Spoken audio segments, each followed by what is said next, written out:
If you're a power user but broke, or if you're a try-hard gamer and you're trying to find out what phone's your #1 best for the buck choice, then this phone should definitely be on your list. This is the OnePlus Ace 6 with a modest camera bump right here that includes 2 sensors, no telephoto, a naturally no camera trigger, but a shortcut button on the other side. And you get an IR blaster on the top as well to control your appliances with. It's overall a very well-built performance-centered handset. For a beating heart, the Ace 6 has got the Snapdragon 8 Elite that works alongside a decent cooling system, and we'll get right to that. And it has a massive 7800 mAh silicon carbon battery, 16 gigs of RAM, and a 6.83-inch 165Hz panel forward display. Impressive, isn't it?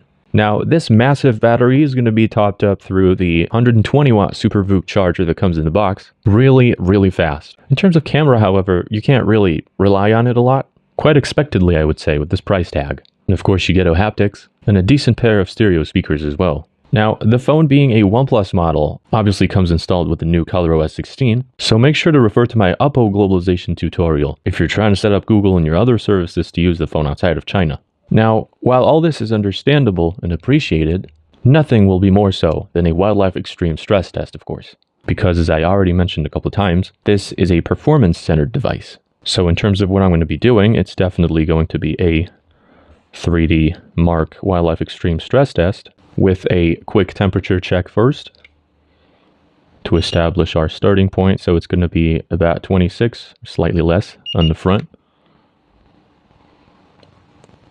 and even less on the back, 25.3. All right, here we go for it.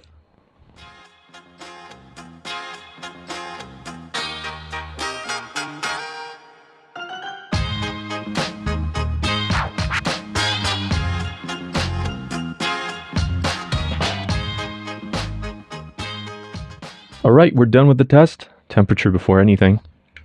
It's going to be... Wow, that's really hot. I didn't see that coming. 48 approximately on the front.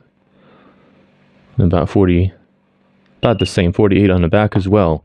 For our best loop score, we managed to get 6500, which is surprisingly as high as on some of the newer 8 Elite Gen 5 devices, such as the Xiaomi 17 Pro Max. We did also go as low as 3400, and that gives us a 53% stability mark, which is okay. Apparently at this point, more than 50% is decent enough. You gotta keep in mind though, as the name suggests, this really is an extreme stress test. What's very interesting, however, is the chart.